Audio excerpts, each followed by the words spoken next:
My name is Mike Dowd. I was a police officer in New York City in the 75th Precinct in East New York in the 1980s to 90s. I was arrested and sentenced to 14 years in federal prison for conspiring to steal drugs and sell protection to drug dealers. And this is how crime works.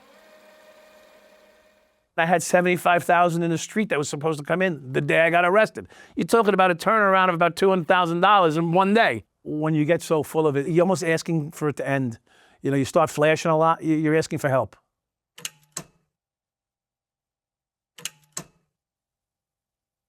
The corruption started between 1984 and 1985. So the first thing I ever did was I pulled over a Corvette. It had no license plates, no registration, no insurance card. And he had stacks of hundreds in a bag. I had a choice to either lock him up and take the car and voucher it, put him in jail for a day or two, whatever, let him figure it all out, or have him buy us a lobster lunch. So I suggested he give us money for a lobster lunch. He left a couple of $100 under the seat. And I told him, let's not ever see you again without plates and all this other stuff, registration. And I felt like I stole something, and I was nervous. So was the first time I did something like that. And it wasn't like it was followed with many other things. There was a time where I didn't do anything. It was just one of those, can I try something thing? And I did. I was probably between 24 and 25 years old where it got significant, which would have been street corruption. Like street level, instead of vouchering drugs, you either threw it out or you kept it, or when you found some money on a scene. In my case, I kept it, so that's why I was corrupt. Because instead of turning the money in, I put it in my pocket. As a police officer, you're exposed to everything in the world, right? You're the first on the scene to anything, whether there was a burglary, you would show up, and if there was something burglarized or not, there was an open entrance into either a home or a business. So at a point or two in my career, there may have been something that I saw that wasn't claimed, and I may have picked it up and put it in my pocket, all right? You're constantly aware of opportunities. So, for example, you're in a busy sector, in a busy precinct, you're constantly going from one job to the next. Call for assistance, robbery, a burglary, a murder, a rape, whatever's going on. And along the way, you're looking for these little opportunities, little rubrics of either drugs or cash, usually, in either order, didn't matter. We took mostly money, and then we got into systematic payoffs, which was really where the best thing was because it kept us out of the street. Because the street talks too much.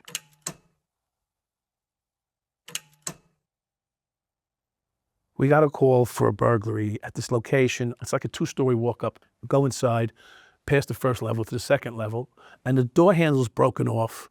So we walk inside, and there's a young black girl, one or two, I can't remember, sitting there, hanging out. Well, we got a call, you broke in. Well, it's our friend's place.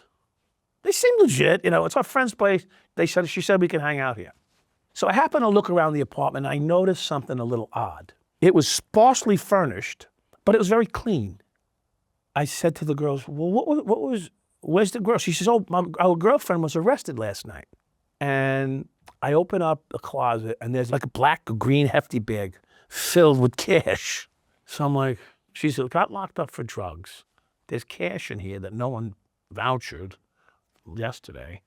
And these girls are in the apartment. So someone's got to take this cash, or at least with that, who walks in behind me is the anti-crime unit, and they see me with the cash in my hand.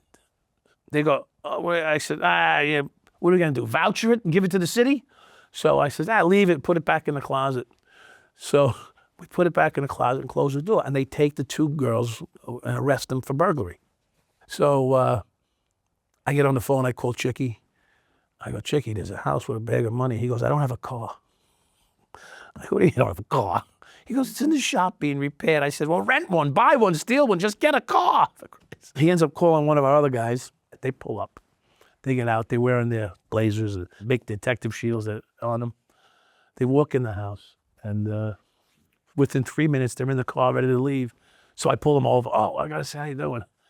We got a big bag of cash here, great, okay. So I go to the payphone, I call the desk, I say, listen, I gotta go home, my wife needs me for something. So I call, basically bag in for half a day off. We get a limousine, and we go to Atlantic City, and turn the 5s and 10s and 20s into hundreds and come back home with about $40,000 in cash. Now listen, that's a lot of money. $40,000 in cash. My salary was probably $22,000, $26,000 a year at the time. We put $40,000 in cash in a bag. We split it 3 ways. And we had a nice time in Atlantic City. Back in the 80s, it was a crack epidemic was going on. Initially, when we were making these arrests, we were overwhelming a system that was already overwhelmed. So we were discouraged from making minor crack arrests. Now, when I say discouraged, they didn't say, don't make crack arrests, because that wouldn't be proper. But what they did say was, after you've made so many arrests, the overtime mounts up and they put you on not a good assignment to keep you from making arrests. It's facts. So we learned that it was easier just to take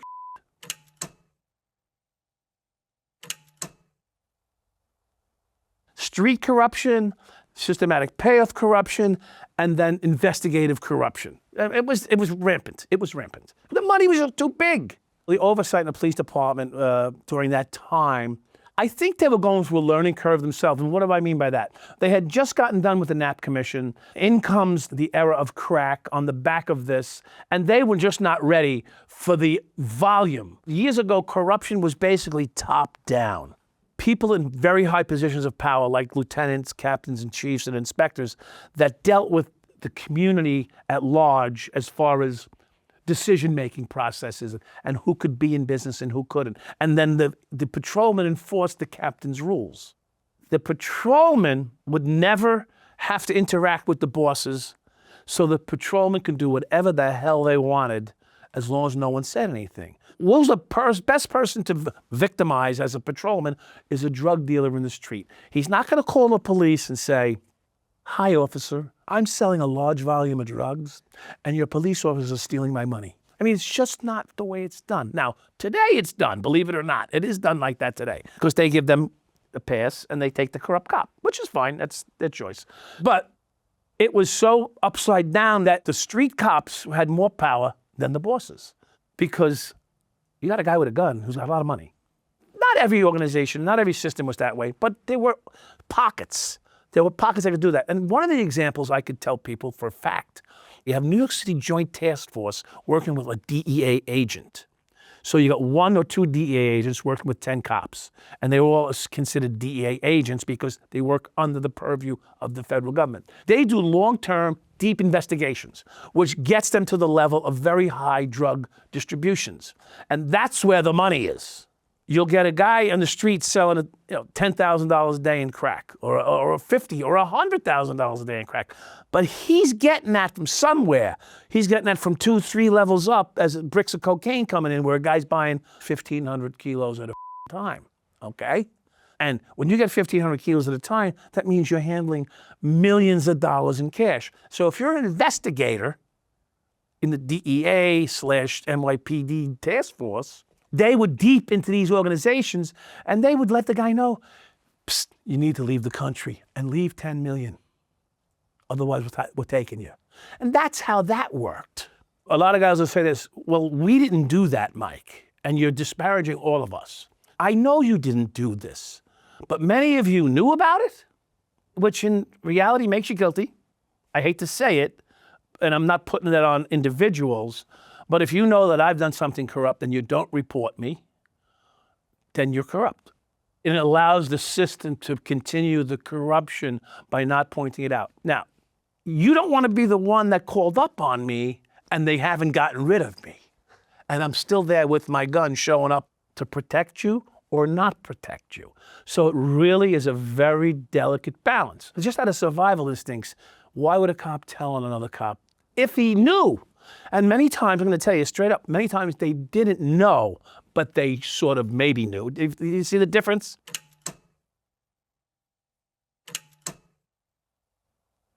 Guys around me were corrupt, all right, but not all of them. And we knew each other. There was just a way we knew. The way you operated at a scene, the way things were sort of handled. The scene was handled, not an arrest. But what happens very quickly is you know who you can do it around. If they were uncomfortable, you would choose not to put them in that position, so you would ask them to leave or make sure that they weren't fully aware. It's just the way you handle things. It really became an art on not exposing your friends, other police officers, to your acts. It happened a couple of times with me, and I had to apologize to the guys. And it actually was risky. It was risky because I felt very responsible for putting them in positions that may have went either way. I ended up with a lot of complaints being submitted to internal affairs against me, but they were very difficult to substantiate. There's a very big question that always gets asked to me. How many guys were involved in this kind of thing? 2, me and one other guy. I mean, come on, let's be real. So I'm just a fall guy, okay? And I don't mean that I'm not responsible for what I did. I am. I stole money and drugs and ended up selling and using drugs. So I was a victim of my own circumstances for what I did to myself and my family. And of course, the police department suffered because of my actions. But it wasn't just me alone, and I'm not taking any credit away from others. One time I shook a guy down for about $400 or $500. Drug dealer, drugs. He had coke, marijuana, and heroin in a bag. But he wasn't a big-time guy. He had pockets full of cash, and I peeled off like $400. It was a routine I had. I'd peel off the big bills or take half the stack and put the money back in your pocket. You're going home. You got your drugs and your money back in your pocket. You're not getting arrested. So one day, the precinct commander, the lieutenant on the desk said to 10-1. Means he wanted to talk to me on the phone, lieutenant. So I called the desk and he says, there's someone here putting a complaint. You stole money from him. Some young kid. I go, what? What is he, crazy? Of course I'm going, this guy's crazy. I wouldn't steal. I wouldn't take a dime from somebody. Right. He says, you better get here to the station house before he gets in to make the complaint. Otherwise, they're going to have to open up an investigation. I walk inside the station house, and there's the 2 kids. There's 2 of them. And they look at me. I look at them, and I go, what's going on? I said, I didn't lock you up. What the What are you doing here? I didn't lock you up. Well, there's $450, whatever, missing. I go, what do you mean missing? I gave you your money back. The kid goes, yeah, but there's $400 missing. So you're in here making a complaint? Maybe it's in the street. Maybe it's in your car. The first thing you do is come in. I said, where's your car? I can't find their car. I was trying to put the money back in the car before I got to the station house. They parked the car 4 blocks away from the station house. I don't know this at the time. So I go, well, let's go check your car. It's probably in your car. I open up the back door. I go, did you look here? And I throw the money on the floor. And I go, oh, no, yeah, we looked. I said, well, you didn't look hard enough. I said, don't ever make a complaint against me. I said, you would have cost me my career. If I ever see you again, you're going to jail. I mean, they got the marijuana, the heroin, the cocaine still with them. So, I mean, this is how, could you imagine? Guy coming to the station house to complain that I took money. Meanwhile, he's got heroin and cocaine and marijuana on him. But the good thing was the lieutenant looked out for me, you see. He had 20 years more on the job than me, so he wasn't my buddy, but he was looking out. He was looking out. He didn't want me to get jammed up,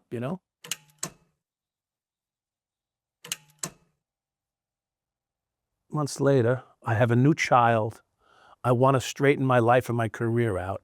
I happen to be in Coney Island, and I end up in an argument with an off-duty police officer, and it gets nasty. And he wants to make a civilian complaint against me, which is unheard of. Police officers don't make complaints against each other. They work it out. So I happened to be out sick, and I was just coming back from the beach, okay? I was with my wife, and as I'm driving down 111 on Long Island, I passed a vehicle of the guy, the cop, that gave me the hard time in the street in Coney Island. He ends up getting out of his vehicle, and I pull over. I can't see him, but I know the car. And my wife at the time happened to be in the car, and I said, do me a favor. I don't want to turn around and make it obvious. Get a look at the guy. So she gets a look at the guy, and he goes upstairs into this crack house. There's only one crack house in Islip, and that was the one he was going into. So I go home, and I speak to my neighbor. My neighbor is my current, at the time, my wife's uncle. He's a detective in the 102 precinct. I said, he just went in a crack house, this guy. I said, so there's no question what he's doing. He goes, call internal affairs. I go, Billy, I'm not that guy. He goes, because I don't want to tell Billy that I've been shaking people down a little bit and taking money off the street. Not a lot at this time, but doing some of it. Enough where I had a little bit of heat. But, I looked at it as, let's turn a new leaf and start a new leaf. And that was my approach at this time. So I called up internal affairs, and they were at my house within 40 minutes. This turned everything for me in my head. Okay, I'm going to be a good guy. I want to straighten my life out. Dear Lord, I'm asking God for forgiveness. I went to a priest. I did all you could do to cleansing, trying to straighten my life out. And here I am turning on a guy that's selling drugs. We know he's selling drugs, and he's a bad guy because he's starting with a cop in the street, which is not a good thing, right? So he ends up telling me, the lieutenant, what we really want is we want to get enough information in case he wins his case and doesn't take termination as the... I said, wait, so you want to just terminate him from the job so he can't be a police officer anymore? They said, yes. They said, and if he wins his case, we want to have a backup to make sure he doesn't get his job back. So that's why, are you willing to say you saw him? Are you willing to say this? I said, look, I didn't see him sell anything. I said, I saw him go to crack spot. Do the investigation yourselves. But they wanted to know that they could at least begin something. So they left me with the knowledge that all they really want was to get rid of him. I'm sitting here saying, I'm swearing my life off to turn my life around. And all they really want to do is get rid of the problem. They don't want to arrest him. They don't want to charge him. They want to just get rid of him. Okay. So that's what that was very impactful for me.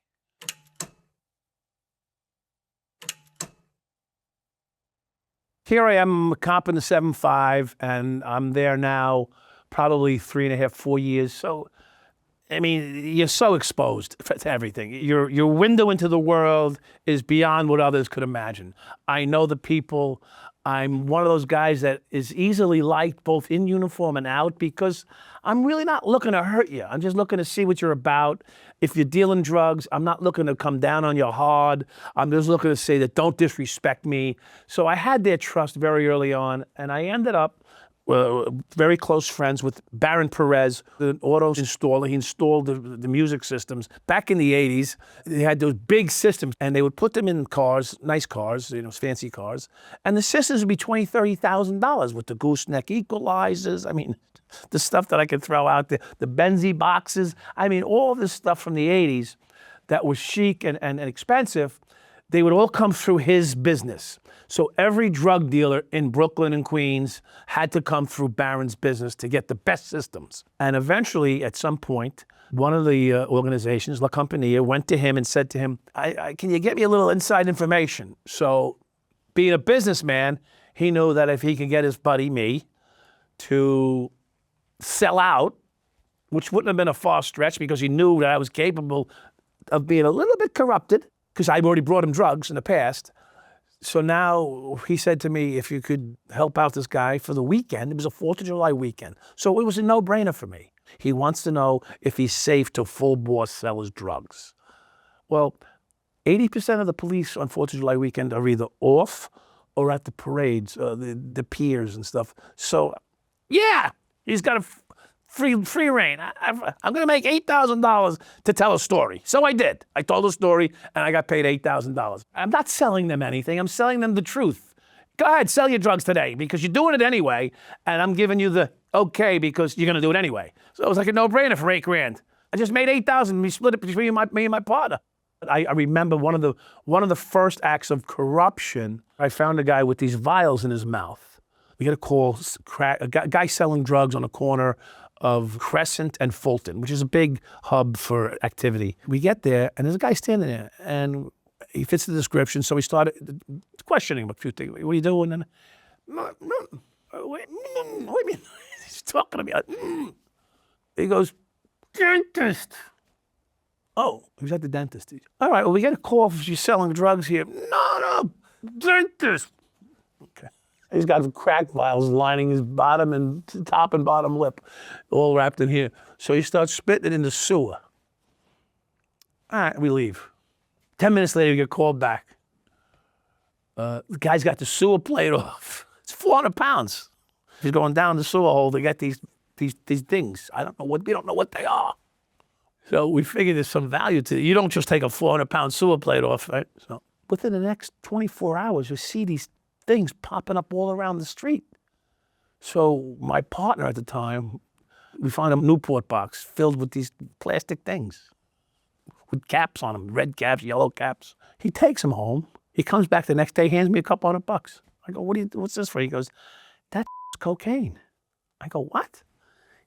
I go, we've been throwing it out. He goes, yeah. Now he's handing me a couple $100. I'm like, I guess we're in the cocaine business now. I mean, it became like an ATM machine. Like every corner had a crack dealer on it. And it was just a matter of how much you were going to get them with, either cash or crack. Kenny Urell was a cop in the 7-5 precinct who had no partner.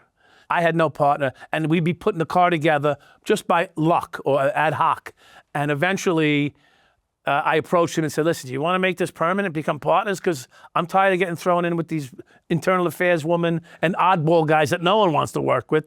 And then I started to explain to him how I was making a lot of money. And he said, I know you're a corrupt I said, yeah, but this is how you do it. And he goes, okay, let's do it. So June 87, we became partners.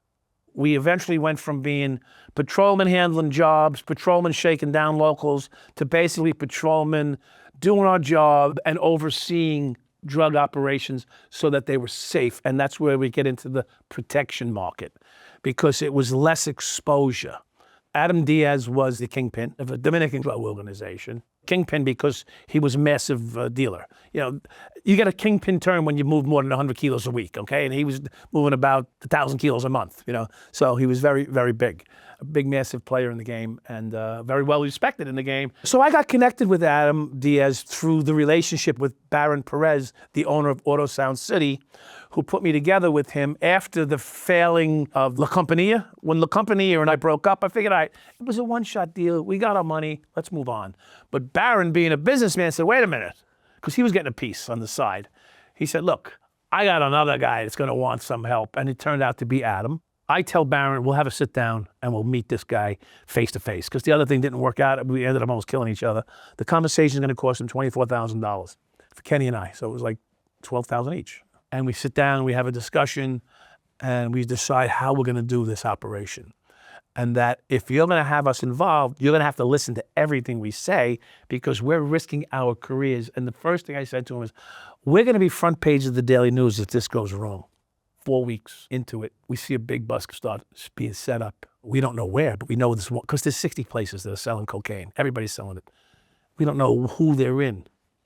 So not to take any chance, I get on the phone and I'm supposed to page Baron, hit him on the beeper, 911. He didn't get back to me within a minute. I couldn't wait. I don't know when this bus is going down. So I walk into the bodega on Vermont and New Lots, go to the back, get 2 Heinekens, open them up by the door, and I go, close down now. I don't even know the guy. I don't even know this guy from Adam. I go, close it now. He looks at me and I go, close it. I take the 2 beers and I walk out the door. I get in the car. We drive away. We sip on our Heinekens.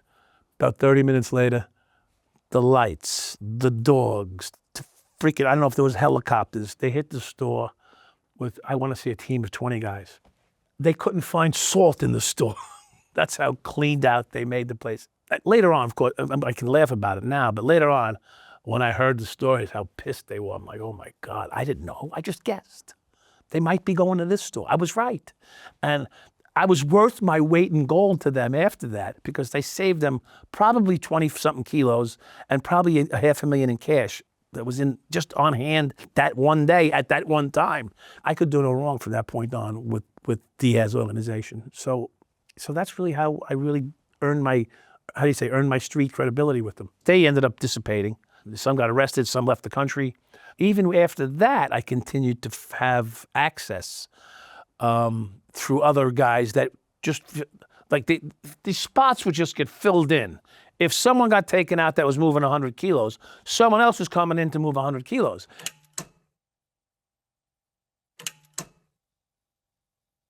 So I smoked a couple of joints in my life, and I wasn't big on it. I never used cocaine. In fact, I was afraid to use cocaine. I ended up doing a couple of bumps, lines, whatever you call back then. And I did it every day for like 90 days thereafter. It was just became addictive. It was almost like a power struggle.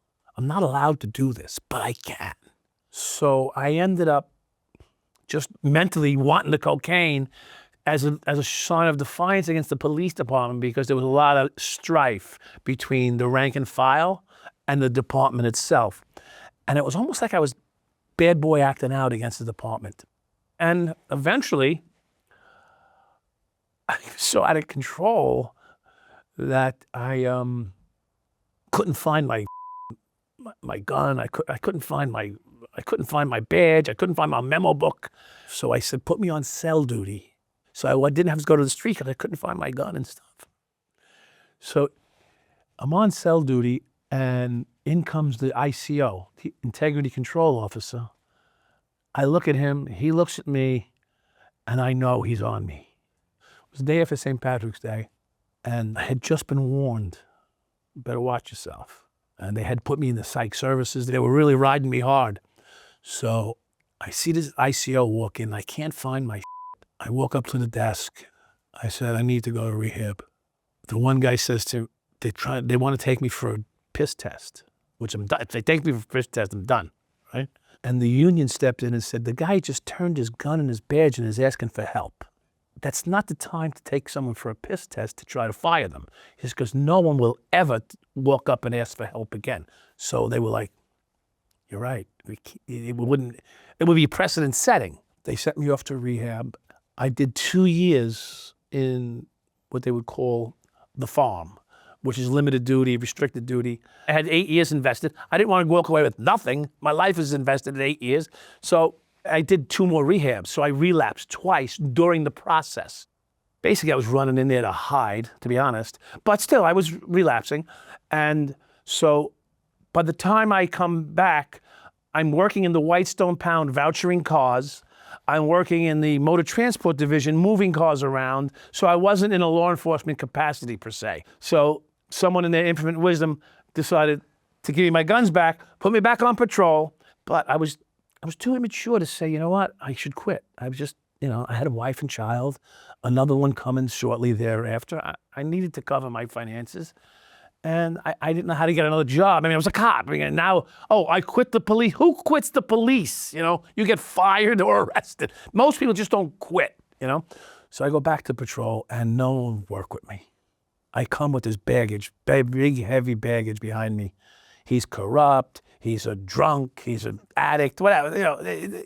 Listen, people talk. It's like one big soap opera. And eventually I end up working with a guy who no one wanted to work with because he was hot, right? Damaged goods. At this point, it was baked in disaster because we both felt we were abused by the system or abusing the system. And so we just continued the abuse, in one way or another. So I ended up back in the cocaine business because I needed the extra money. It was greed at that point because I had already cleaned myself out. I wasn't addicted anymore. And I decided that, you know what, I could still make some extra money dealing with cocaine. And that's what I did. I'm bringing small amounts home, and I have 3 or 4 guys that are selling 8 balls.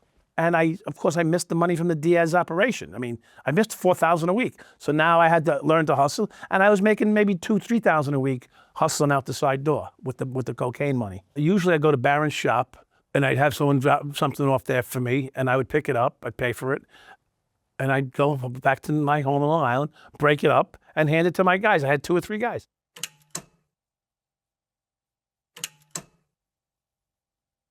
The money in policing is never going to be great, okay? The reality was you have to set a standard for yourself to live by. I had like $5, $6 in my pocket, and I was a week to go to payday.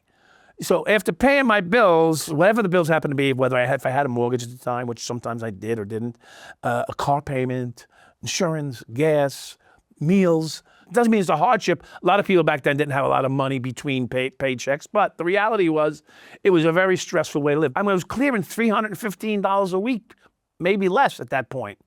And anytime you can get yourself on $1,000 or $500 in cash, you already made double your salary for the week. It became an actual pursuit on a daily basis after a while. And I used the term, it was like an ATM machine on every corner, because everybody had money and drugs in their pockets. So however you wanted to work with it. Brand new Corvettes, things like that, vacationing in the Bahamas, constantly going to, Atlantic City or Vegas on vacations. So I lived a pretty, excessively for a guy making $26,000 a year. So I ended up with 4 homes and a condominium on the ocean. That's by the time I was 26 years old. I was burying money in homes and construction. So that's basically a great way to launder money. At the same time, someone's going to know. Whether it's your mother, whether it's your neighbor, you're making $28,000 a year, and I'm just giving you, and you have a boat, a car, and a camper.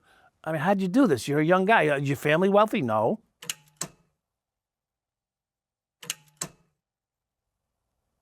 So May 5th was Cinco de Mayo. The following day, I'm at work. Kenny had ordered a big 8 or something. I could have been 2 big 8s of cocaine. And it's very eerie to go through this. I was in the patrol car with my partner at the time, Tom Massia, and I was seeing things. Like everywhere I went, I saw undercover police officers. And this is how crazy it is. I don't even want to tell my partner, but I see them everywhere. And now, of course, I'm thinking it's the cocaine. I'm paranoid. I'm crazy. And I'm seeing them everywhere. So at about 4:30, 5 o'clock in the evening, we pull up on the bodega. To the right is a church. The priest in there was very well-known, likable guy. There's a camera in his window. And I'm looking up at this camera. And the camera's pointing at the bodega I just left. So I look up, and I got this brick in my hands. You can't, it's in a bag. You don't know what it is. It's big. So something says to me, don't pass this thing. He hands it to me this way. Instead of handing it to me, he hands it to me, and I take it and I put it on the floor of the patrol car. Go on with the day. Kenny goes back to Long Island. I go to the Italian social club for wine and pasta dinner.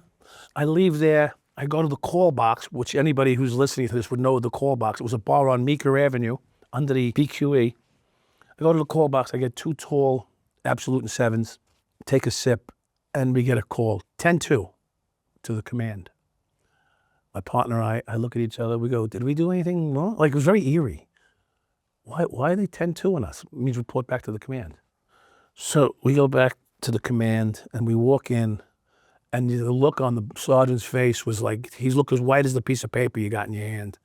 And he goes, the captain wants to speak to you. It's a setup, you know. He just seemed, he's doing what he's told to do, this guy. Nice guy.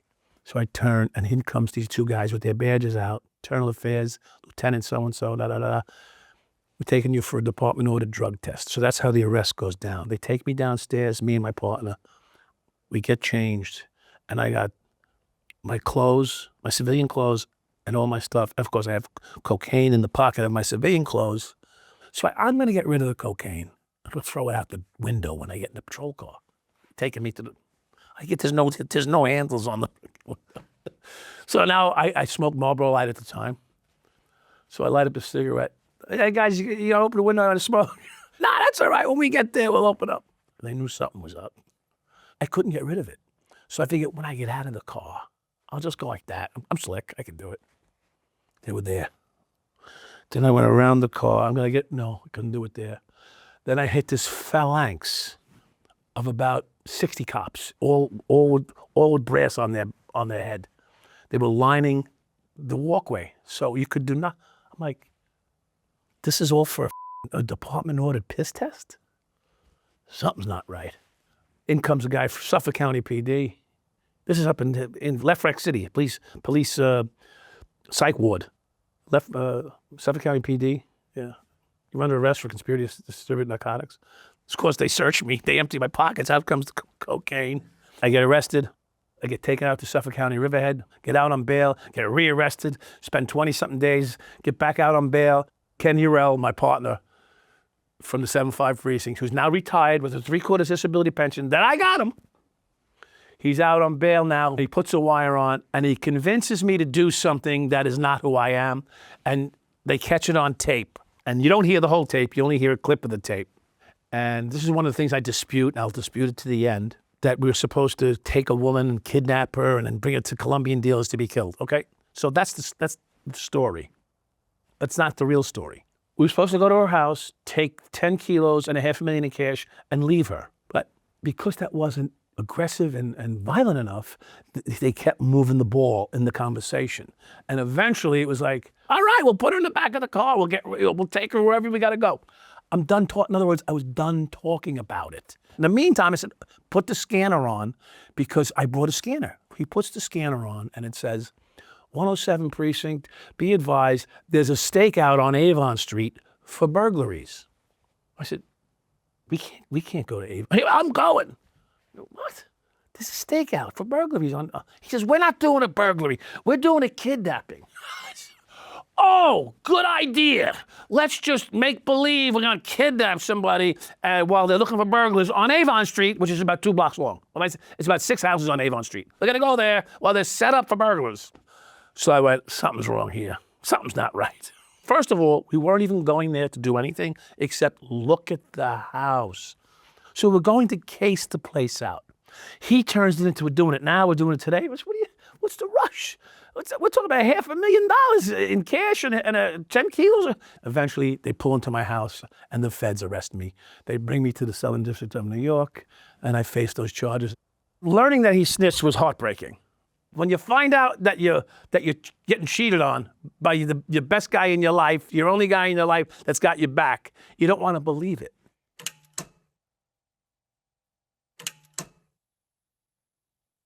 I pled guilty in front of Judge Kimballwood in the Southern District of New York. In '94, I was sentenced after the Mullen Commission hearings. For me, I like people to understand that pleading guilty is part of the redemption of life, right? Because I was taking responsibility for my actions. So the Mullen Commission was appointed by David Dinkins to discover the depth of the corruption after my case. I wasn't the first one to be taken down. It was a 7-7 precinct. Got hammered several years before me. The 7-7 precinct ended up being a prime example, and we all panicked. 6 guys from my squad left the job. Like they quit, they went to different police departments, they just resigned, and I was left standing there because I had a wife and kid. I couldn't go anywhere. I had bills on a wife and kid and mortgages, 4 or 5 of them at this point. So I ended up hanging in there and praying that they would go away. But what happened was they said, that's it, it's over, there's no more corruption. So 5 years later or so, when I get arrested, they were so angry because they had made believe, you gotta understand this, they made believe that they cleaned the corruption up by taking out the 7-7. And then when I got pinched and I went down for the 7-5, the Mullen Commission came in to investigate the depth of corruption, and they ended up taking out 30-something men out of the 3-0 precinct, the whole midnight shift. They locked the whole shift up, and they said, really? I mean, you guys, this is what you're sitting on? The corruption was beyond imaginable. The Mullen Commission came to me, and I didn't want to talk to them. I turned them away twice because I didn't want to testify and give them information that would hurt other police officers. So the third time I was accused of 9 murders by Mike McAleary, which was all lies. Not only was I a bad cop, now I'm a murdering bad cop, because according to the news, fake news. And my lawyer had just been on the phone with the Mullen Commission, and they were begging me to come back in. So I invited them to meet me in MCC, New York. And I said, what do you guys want with me? I can't really help you much. I said, but what I can do for you is this. I can teach you how to catch me. Would that work for you? And they said, yes. Teach us how to catch you. I basically had become a public spectacle. And now by taking this plea, I was fortunate enough that I had testified before the commission to help change the New York City Police Department forever and to help change policing in America forever. Now, it was a little disparaging way of going about it. When you take a plea of guilty in the federal system, you have to tell them everything you ever did. And you have to say who you did it with, because if you don't, and that person gets charged with the crime, and they can come back and arrest you for that crime. And my agreement was, I'll tell you what I did. I'll tell you what I did and who I did things with if I have to. But if I don't have to, as long as you agree not to charge me, then it all is very delicate balance on how you take that plea. So it wasn't easy. So did I give people up? No. Why? Because I wasn't willing to corroborate the evidence against them. They had a list of people that they knew already that had done things. And believe it or not, most of them didn't get charged. And they had a long list of people.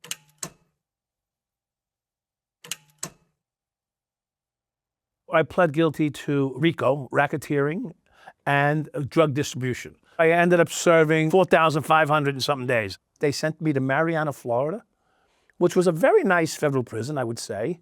But don't forget yourself, you're in prison. Don't ever forget, you're in prison. But I would say it was manageable because I'm a manageable guy. People didn't know how to take, they knew who I was immediately. Wherever I went, I was the cop. I was front page. I'm a New York guy. I don't recommend it, okay? It's not the best way to go. I would say I was surprised that it wasn't worse. I never struck a person, and no person ever struck me. Did I meet every challenge when I was called out? Yes. In prison, I continued my arc of redemption. I ran the drug program for 5 years. I worked on their suicide program for 3 years. I saved 2 lives in prison. So I was an active participant in the prison community in order to improve my own standing and improve those around me. The line officers were kind, not overly, but they had an empathy for me. But once you got above the line officers, you got into the back rooms where the people were the decision makers, they sort of held it against me that I was a cop and I disparaged the uniform and the badge and any benefit that most inmates get, which I would have gotten if I wasn't a cop. Like, I qualified for the camp treatment. You ever heard of Fed camps? Club Fed?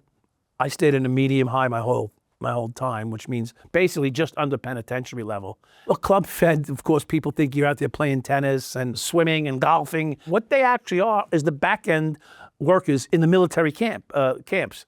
So they'll do services to keep the lawns at the camps cut, the military camps, keep the housing cleaned. Inmates will do a lot of that work. So, and it's sort of choice work because you're not stuck inside of prison walls all day long.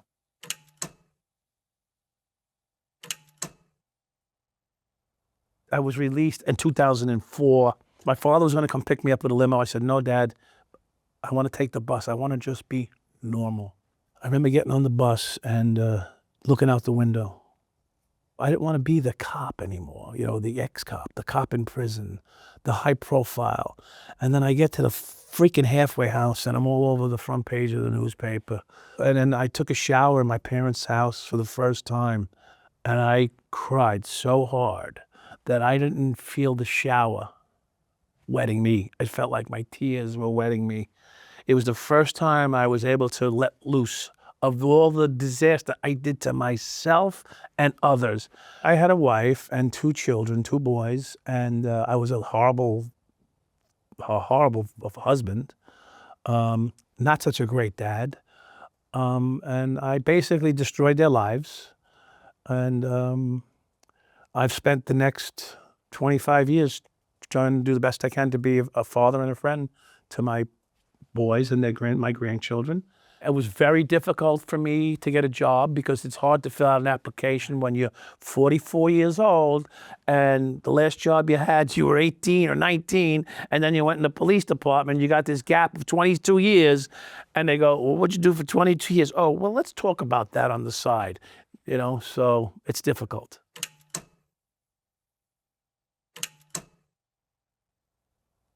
I was born in Brooklyn in 1961. I grew up in Brentwood, Long Island.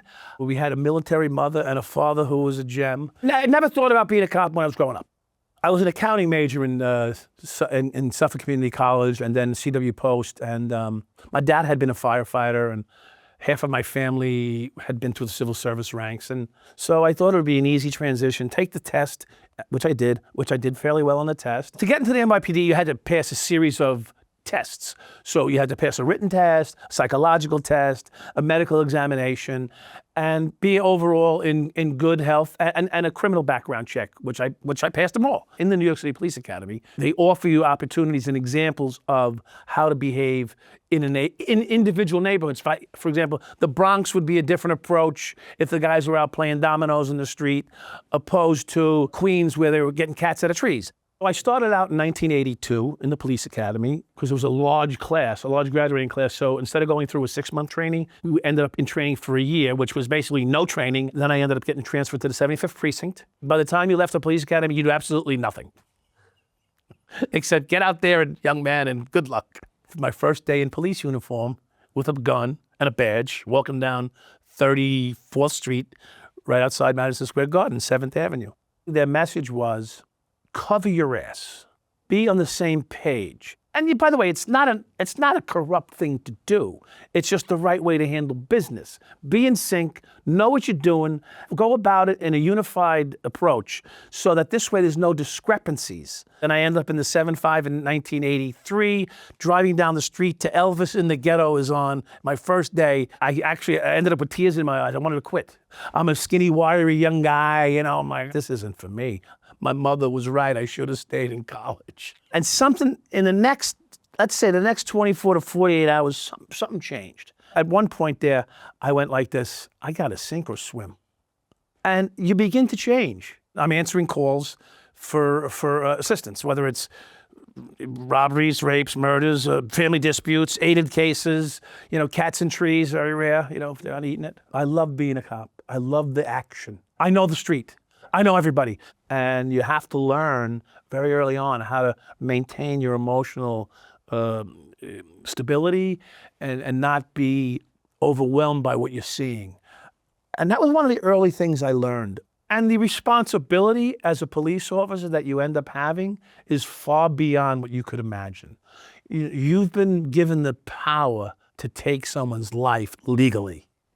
And it's not that a civilian can't do it as well, but you're being entrusted with the power of your government to kill someone.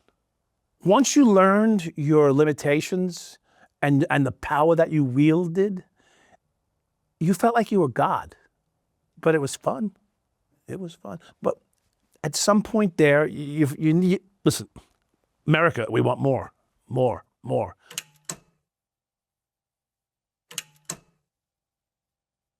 For me personally, my misdeeds, my criminal and my corruption shined a light on the lapses and the lack of supervision. And if you notice today, you have a lot more higher end supervisors on the street than they did 15, 20 years ago. So I think they changed their model so that there's more accountability right at the scene today than it used to be years ago. Because years ago, a cop ran the street. A sergeant would show up occasionally just to see if everything was going the right way. But 9 times out of 10, the patrolman ran the street because they're sworn police officers. They're supposed to be given the trust. But today, they've taken it and put a layer of supervisory officers in the street so the decisions are made at what I would say a higher level early on. You have cameras today. You have internal affairs today. You have outside groups monitoring the police today. First of all, it's a very difficult job to be a police officer. A robot would even fail as a police officer, okay? Let's just be clear. Let's be understanding. They are human beings. The fact is that today policing is so hyper-focused and vigilant on every single thing they do that, yes, it's a very trusted position. I think there's no actual latitude like there was when I was a cop, which was taken advantage of by me, but not by others. So, I mean, and good sound thinking people that you hire to be your police officers, I think they should have a little more latitude to be able to, like what we call, correct a condition, rather than make an arrest all the time and just change someone's whole life forever. I was put in the position by my deeds and then by my actions afterwards. So I like for people to understand that I have tried to do my best. I'm a very highly sought after advocate when it comes to police suicides. And we know today's environment is very, very fragile when it comes to policing. And I've become quite the advocate for police officers that are going through difficult times and trouble. The NYPD is not nearly as corrupt as it ever was. Okay, that's a fact. The only difference today is the NYPD's corruption is back up top. And it's pretty evident if you read the news in the last 2 or 3 years, a lot of big bosses have gotten a lot of trouble. I'm a proponent of anything, change is good, but I think there's got to be a safely, so for example, I was a big proponent of the cameras because I think most police officers will do the right thing, especially if they know they're being monitored by themselves, because they are professionally trained on how to act. And I think it's been proven now that the cameras have been very helpful on both sides. I'm a proponent of implementing changes ongoingly. I'm working with the New Solutions Network and we're working on this thing called Merge. It's an employee health section where if you have an addiction problem, you contact them, your employer, and they put you in touch with the track of people that can help you through whatever, whether it's alcohol, whether it's family, social problems, whatever the illness is you're dealing with. And the PD is accommodating because they can keep you working in a non-patrol or non-confrontational position because they have desk jobs all over the place. And you're basically a police officer working in a civilian capacity.